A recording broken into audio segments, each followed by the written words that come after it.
Hey everybody, welcome back to the Flat Thunder channel. My name's Andy, and if you didn't already know, this big, beautiful box behind me, that there's an RV. And just so it turns out, this is a hot RV. The previous owner had problems with the AC unit on the chassis, and the chassis AC unit has never worked properly. We've been chasing down a leak for the past year because, well, we weren't really motivated in fixing it. And I think we finally found it.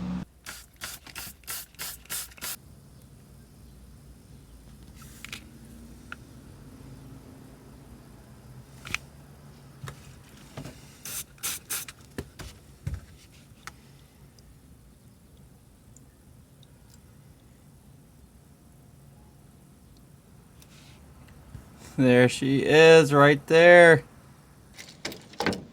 Let's see what's under the hood. So if it's not already completely clear, I really am not an AC refrigerant expert and only vaguely know what I'm doing. So kind of take a stab in the dark here and see if we can't fix this problem. Under the hood here we have obviously the cooling fan. If you look in a little bit closer, there I believe is the dryer unit. Hoses. Got your condenser, high pressure port up there, low pressure port here, and then this is the throttling valve or expansion valve, I believe, with the evaporator being in this big box. So this is a low pressure port. So we have a new right angle expansion valve. We have a new dryer, and we have a new compressor, which is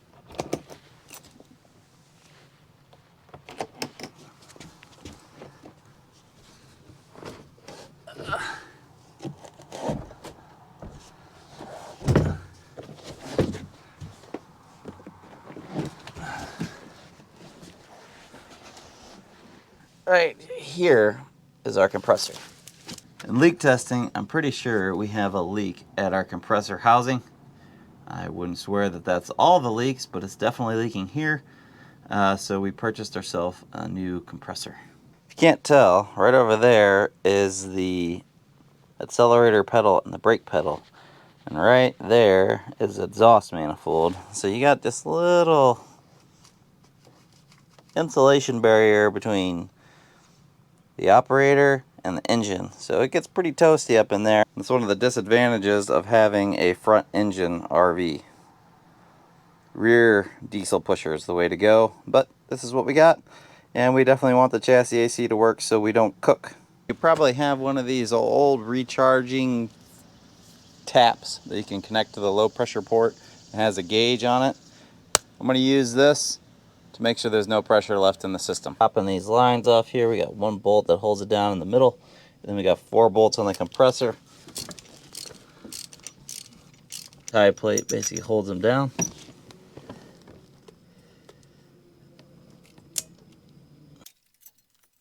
Here's our clutch connection. Back here, I believe this is a temperature control in the back. So our belt tensioner is down in there beneath the alternator. Okay. That was a major pain. 4 bolts should be out of there.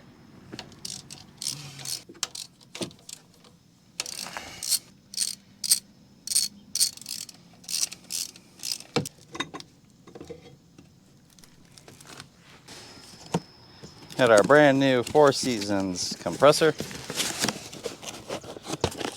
Comes with some seals.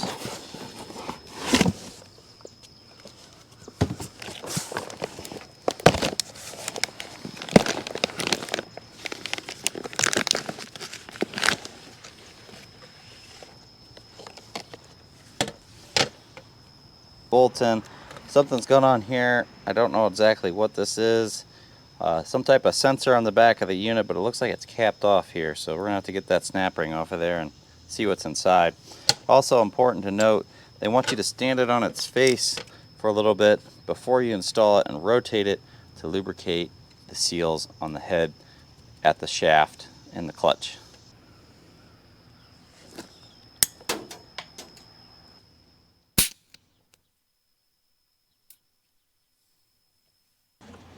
This one has a sensor here. Let's see what we can.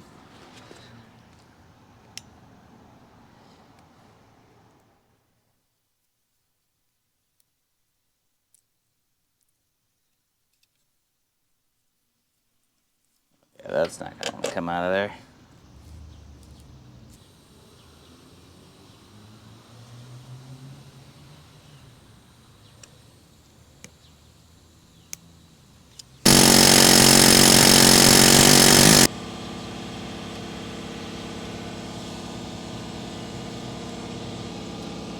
See all that dye? This thing's definitely been leaking for a while. I think it's actually been coming out the bottom. See it?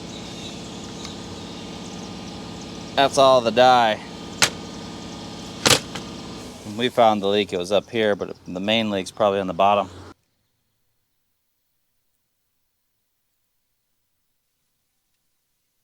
Be handy if it came with this on it already.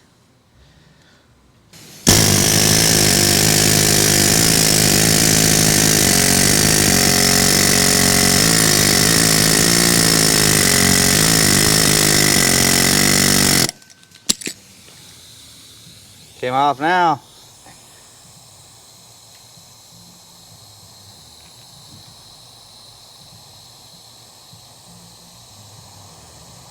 And we may have dented the bottom of it. Son of a... Just goes to show the power of the air chisel. We got tired of playing with it, and it may or may not have been our ultimate demise here, because we caught a little friendly right there, which left us with a dent at the bottom. Now, will it seal up here? I don't know. Should we try it? I don't know. Let's see if we can get one of these. If we can't, we're going to give it a go. Here's our new one if you want the part number. Blah, blah, blah.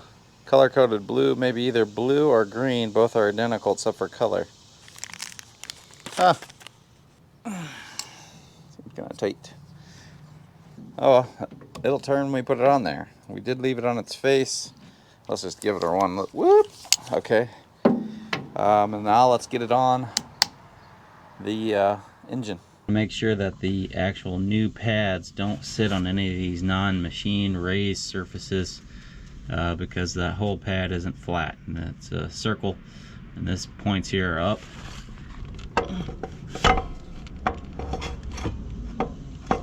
Very important, some people don't know this. Start all the bolts before you ever tighten any of the bolts.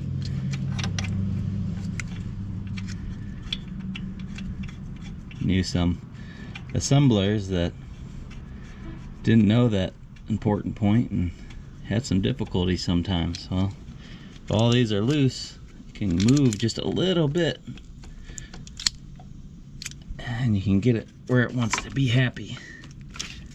And it found its happy place. So I'm going to take the old light here, shine it underneath, try to get in there and look. I don't know if you're going to be able to see. Just look to see if I can see light from the opposing side. Maybe shining it in the middle and looking from the outside edges is the best.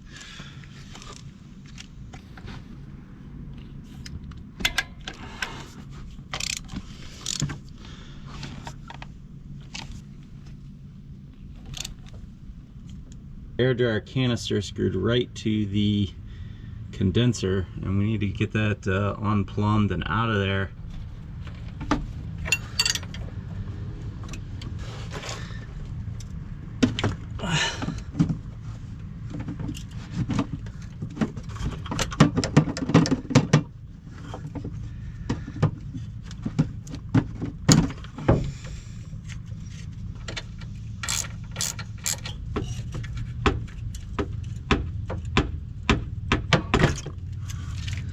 Ta-da! Here's the old one, but it had this jobby do on here that we just unthreaded, and some kind of like check. There's a spring in there. Don't know much anything of how it works. This little doodad sits in there like so. Looks like it's kind of like a check or a one-way.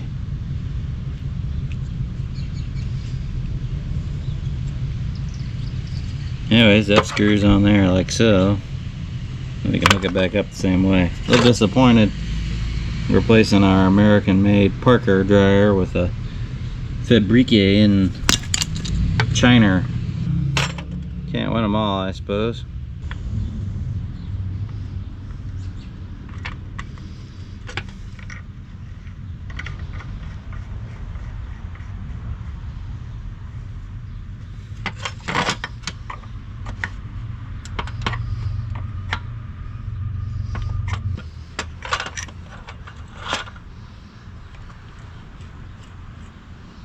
We're going up here now on this throttling valve. We disconnected this nut. Wait a minute, that might be the wrong one. What is referred to as a right angle expansion valve, which is this jobby do right here.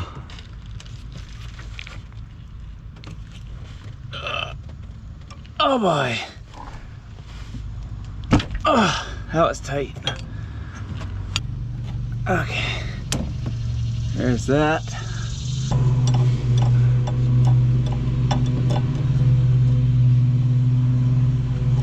Curious how the heck that's supposed to work.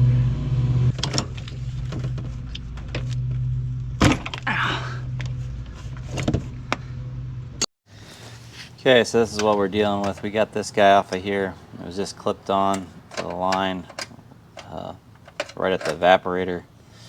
And then it has this other line here, which goes in and ties in before the valve. So I don't know if this is doing like a differential pressure check and it's different. But the new one, as you can see, it doesn't have that. It just has a single line out the top, which would be this coil. Then I believe goes on right after the condenser. It just touches the line. So I don't have this one. If we can plug this line somehow, we can reuse this one. I don't. I'll have to check and see if that's connected to this valve.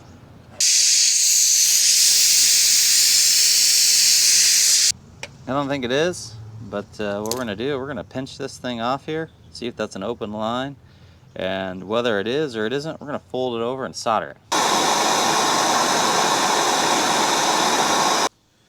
Good enough, I think. I don't know. We just blew out the AC lines from the compressor side. That was suggested to remove any obstructions or contaminants. You can also run a flush through there.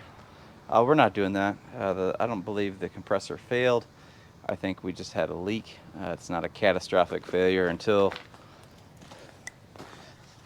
now. That's a catastrophic failure there. If you have that, you're going to want to clean her out. We've got some of that extra oil and crap that probably shouldn't be in there out. Looks like it came out of the condenser right there.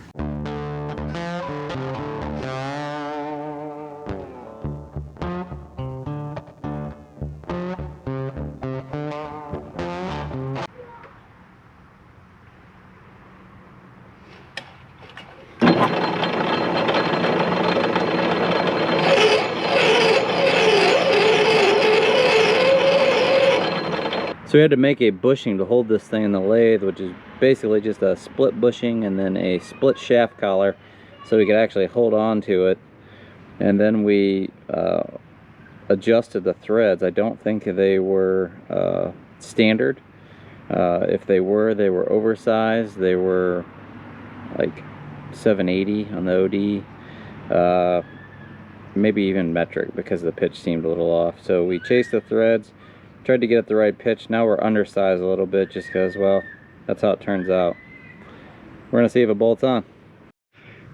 Back up in the cab here, we're gonna try to connect the compressor lines now.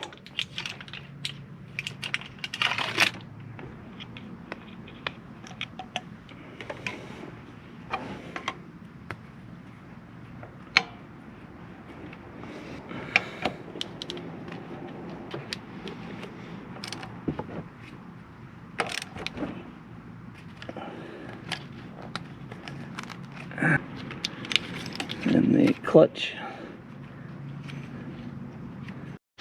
Made quite the mess here, but we got everything under here installed. There's our new air dryer fittings, sensor installed.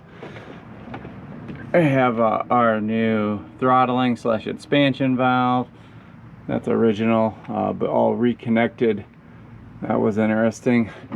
And everything down here is connected, and up there is connected. So now we need to evacuate the system. Got our set of gauges here, low port connected over here, high port over there, and then we're connected to our little vacuum pump. Let's get her going. Where's on switch? Oh, there it is.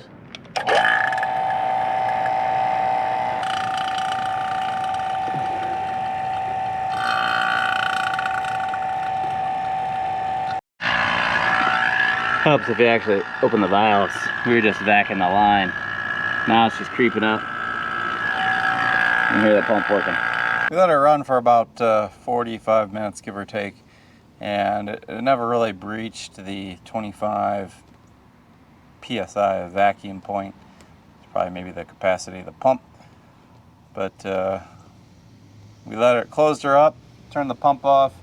She's been sitting for about 5 or 10 minutes with the same vacuum pressure, so that's what we want to see. Now we're going to try to charge this thing and get the real pressures in there and hope it doesn't leak. Our can hooked up with our special adapter here. These are those leak-free cans with the valve in the top. So everything's off. Not that it needs to be. Everything's off. I'm gonna go start the chassis up, turn the AC on full high, then we're gonna come back out here and start charging it.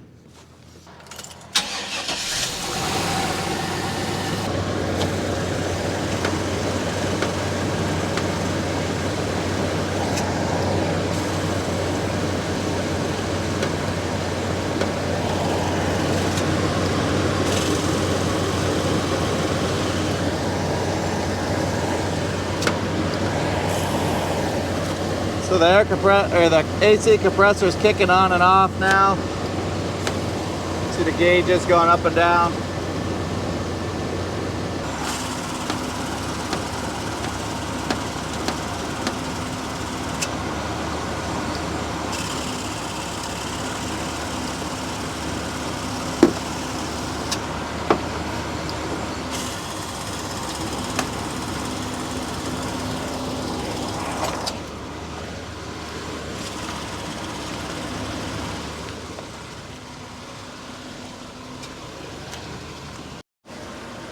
So we're reading about 20 on the low side and about 150 on the high side. I'm not for sure why this was getting so high. Shouldn't have been doing that. I'm sure somebody will tell us why. But I think right now we're at the point where this side is more than what was left in the can, so we have to open up a new can.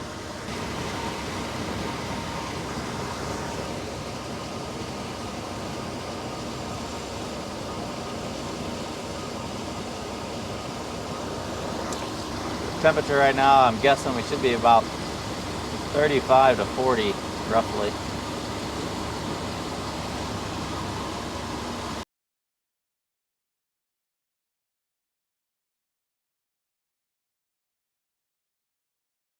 I didn't show this earlier, we just connected another can. You're supposed to open this cap and purge the line to get all the moisture out of it. Yep, she's just still chunking away down there. I'm 75 out of this one. That's not where we need to be. So we weren't getting the performance out of the AC unit yesterday that we were trying to get. We were gauging the amount of Freon based on the low pressure side and the temperature and the cab at the vents. Now we weren't getting the performance that we wanted, and I couldn't understand it. So this morning I clamped this heater hose line off. If you look to the right here, there's an actuator, and this is supposed to turn on and off depending on whether you're calling for heat or AC. The heater core and the evaporator are in the same basic box over here, and this is to help with cooling performance. It shuts off the flow to the heater core. So we clamped it and we got way better performance. Things were looking much better this morning. We ended up taking the cover off of this. It has a marker here. It looks like someone was here before where they were gauging the position of this thing. And it looks like, from what I can tell, it's actuating. So on AC it's down here. On heat mode, this thing rotates up to here. So everything looks like it's working here. The only thing that could be bad is if maybe the actuator's spinning but the valve isn't spinning, or the butterfly is broken inside the valve body. We'll have to take this apart further, take a look at it. But to continue testing, we just got our line clamp here. We're gonna keep that on there, keep this line pinched off, and see where we're at. Find a charge capacity of the system. It wasn't written anywhere, it wasn't on a data tag, I just could not locate it. So we were trying to fill the system based on the pressure on the low pressure side, and then the cooling that we're getting out of the system from the in-cab temperature check.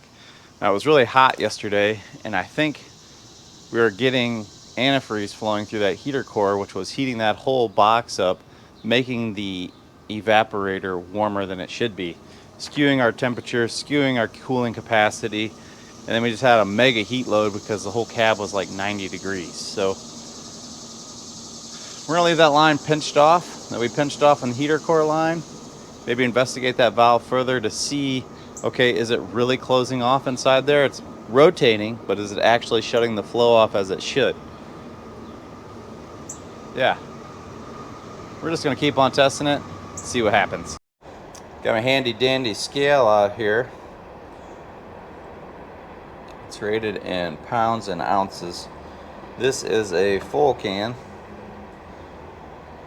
15 ounces roughly, pound. So we're gonna zero that. And that's one can that we put in. So we have 11 and a half, basically 11, 4, and 7. If you know the exact Freon charge for this 1999 Georgetown Model 303 RV, let me know, because I have no idea what it is and I can't find it anywhere in the documentation or printed on the chassis. So we had to give her a guess, and it looks like we landed at 33 and a half, and we're gonna keep on testing to see what shows up. If we get too much in there, it won't work right. Another major problem here is we put in our thermal expansion valve here, which throttles the coolant through the evaporator, but we had the sensing line directly on top up here, and that's the wrong side. I believe it needs to be down here on this bottom side where that tap is. We put it on top because the old one had 2 coils and we thought it would go in the same spot, but I believe that's incorrect. The coolant's coming in through here and I believe out back through here, so we switched it, and that should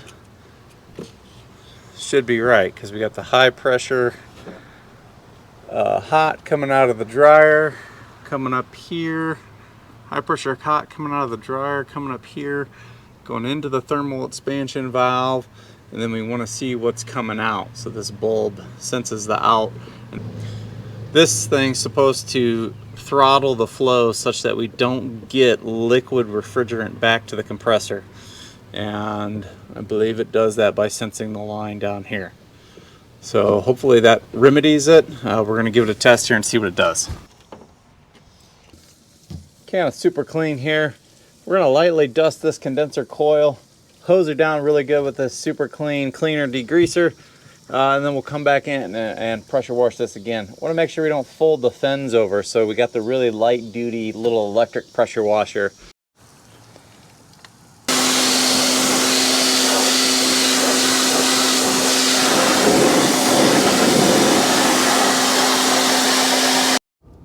So we're in the old Mercury Mountaineer Ford Exploder. It's about 90 some degrees in here when we got in, and the duct is reading 99. So let's switch this to max AC, see what it says.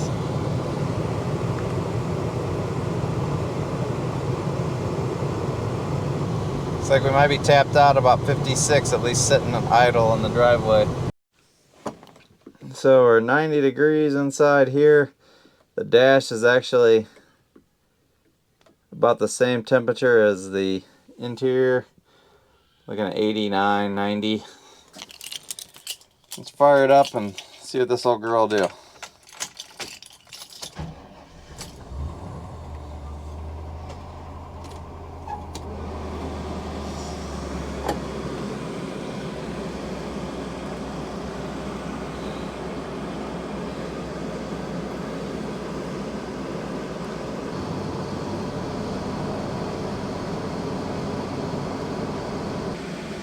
I think we did it.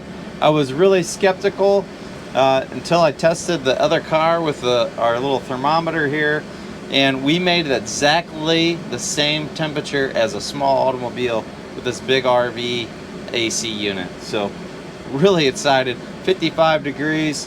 It's just the nature of the beast on this thing. Right next to the engine, sitting on top of it with this big open cab. Doesn't quite feel as cool as it does in that little small regular car. So yeah, I think we're gonna call this one fixed. Thanks for watching, everyone.